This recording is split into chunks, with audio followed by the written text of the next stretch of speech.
9 এপ্ৰিলত অনুষ্ঠিত হ'ব অসম বিধানসভা নিৰ্বাচন আৰু এইবাৰ নিৰ্বাচনত বহু নতুন ভোটাৰে ভোটাধিকাৰ লাভ কৰিছে। মই তেনে কিছু নতুন ভোটাৰৰ কাষ চাপিছিলোঁ আৰু মংগলদৈ মহাবিদ্যালয়ত সেইসকল নতুন ভোটাৰ দেখাব প্ৰাঞ্জল মহন্তই প্ৰথমবাৰৰ কাৰণে ভোটাধিকাৰ লাভ কৰি সেইসকল উৎফুল্লিত নতুন প্ৰজন্ম আৰু এই নতুন প্ৰজন্মৰ ভোটাধিকাৰসকলৰ কি অভিমত কেনে চৰকাৰ বিচাৰে মই পুনৰবাৰ তেওঁলোকৰ ওচৰলৈ যাম। মই পুনৰ আপোনাৰ ওচৰলৈ আহিছোঁ।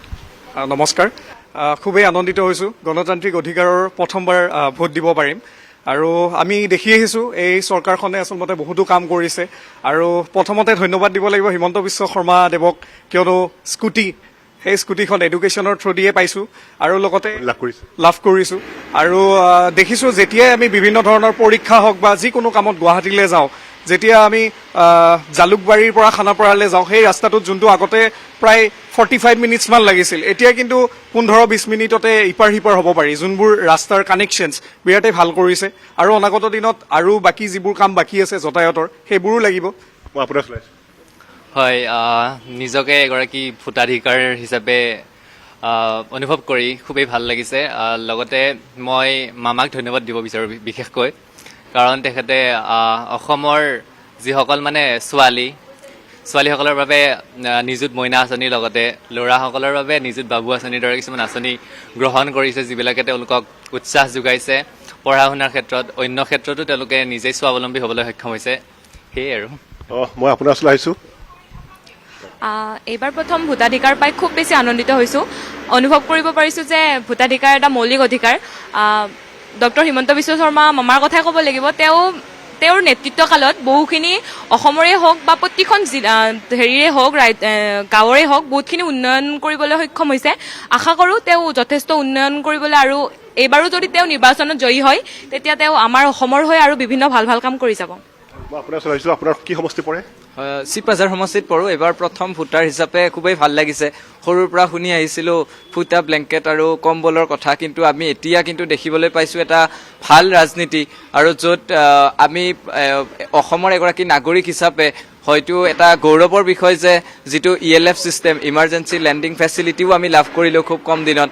গতিকে এনেধৰণৰ কামবিলাক পিছলৈ হৈ যাব বুলি আশা কৰিছোঁ। এটা ভাল আমি চৰকাৰ এখন পাম বুলি ভাবিছোঁ। আপোনাৰ সমষ্টি কি পৰে? মোৰ চিপাঝাৰ বিধানসভা সমষ্টি পৰে। বৰ্তমান সময়ত মই ডক্টৰ হিমন্ত বিশ্ব শৰ্মাক ধন্যবাদ জ্ঞাপন কৰিব বিচাৰিম যে তেখেতে বৰ্তমান অসমৰ বিশেষকৈ আমাৰ দৰং জিলাৰ স্বাস্থ্যৰ ক্ষেত্ৰত যথেষ্ট গুৰুত্ব দিছে। যি সময়ত আমি গুৱাহাটীলৈ চিকিৎসা মহাবিদ্যালয়ত চিকিৎসাৰ কাৰণে যাব লগা হৈছিলে, কিন্তু বৰ্তমান সময়ত আমাৰ দৰং জিলাত দৰং মেডিকেল কলেজ এণ্ড হস্পিটেলৰ ব্যৱস্থা কৰি স্বাস্থ্যৰ ক্ষেত্ৰত আমাৰ দৰং জিলাক অৰ্থাৎ দৰং জিলাৰ মানুহৰ যি দুৰাৰোগ্য ৰোগৰ অতি সহজ নিবাৰণৰ কাৰণে যি দৰং মেডিকেল কলেজ হস্পিটেলৰ ব্যৱস্থা কৰিছে, আমি সঁচাকৈ অতি সুখী আৰু গৌৰৱান্বিত আমি যে এনেকুৱা এখন চৰকাৰৰ অধীনত আছোঁ। ধন্যবাদ। মই আপোনালোকৰ আহিছিলোঁ। আপুনি প্ৰথম ভোট লাভ কৰিছে? হয়, মই এইবাৰ প্ৰথম সমষ্টি পৰে? মোৰ মংগলদৈ বিধানসভা সমষ্টি পৰে। মই এইবাৰ প্ৰথম ভোট দিম আৰু মোৰ ভাল লাগি আছে ভোট দি, মানে মোৰ যিটো অভিজ্ঞতা হ'ব। আৰু মই মামাক ধন্যবাদ দিব বিচাৰিছোঁ, কাৰণ তেওঁ অহাৰ পিছত বহুখিনি ডেভেলপ হৈছে আছামৰ। আৰু মানে আমাৰ ইয়াতে দৰঙত এখন অভাৰব্ৰিজ হৈ আছে আৰু ইয়াতে বহুতো মানে উন্নত চিকিৎসা মহাবিদ্যালয় যেনে দৰং চিকিৎসা মহাবিদ্যালয় হ'বলৈ গৈ আছে। তাৰ বাবে আৰু বিভিন্ন ধৰণৰ উন্নত কাম হ'ব বুলি আশা কৰিম। আৰু কি ক'ব? প্ৰথম ভোট লাভ কৰিছে এইবাৰ, ভোট দিব এইবাৰ সাজু? হয়, সাজু। মই এবাৰ প্ৰথম ভোটাৰ হয়, বহুত ভাল লাগি আছে। পোনপ্ৰথমে মামাক ধন্যবাদ জ্ঞাপন কৰিছোঁ। আমি ছোৱালীবোৰক ইমান ধুনীয়া ধুনীয়া আঁচনি বা ল'ৰাবোৰকে হওক ইমান ধুনীয়া ধুনীয়া আঁচনিবিলাক দিছে।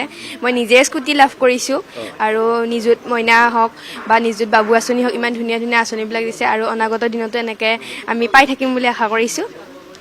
আপুনি প্ৰথম ভোট? হয়, প্ৰথম ভোটাৰ। অনুভৱ? বহুত ভাল অনুভৱ। এইবাৰ প্ৰথম ভোট যিহেতুকে দিম, বহুত ভাল অনুভৱ। আৰু কেনেকুৱা চৰকাৰ বিচাৰিছে, কেনেকুৱা? হয়, বহুত ভাল চৰকাৰে বিচাৰোঁ, আগতেও আছিলে। আৰু যিহেতুকে দৰং মানে জিলালৈ এছাম স্কিল ইউনিভাৰ্চিটি আহিছে, লগতে দৰং মেডিকেল কলেজ আহিছে, এনেকুৱা স্কিম আহিছে আৰু আহিব বুলি আশা কৰিছোঁ। হয়, এয়া আছিলে নতুন প্ৰজন্মৰ ভোটাৰৰ অনুভৱ, মনৰ কথা। নতুন প্ৰজন্মৰ ভিতৰত এওঁলোকে কিন্তু প্ৰথমবাৰ কাৰণে ভোটাধিকাৰ লাভ কৰিছে। এইবাৰ প্ৰথমবাৰ গণতান্ত্ৰিক অধিকাৰ সাব্যস্ত কৰিব আৰু এইসকল ছাত্ৰ ছাত্ৰীৰ অভিমত আছিল এনেধৰণৰ।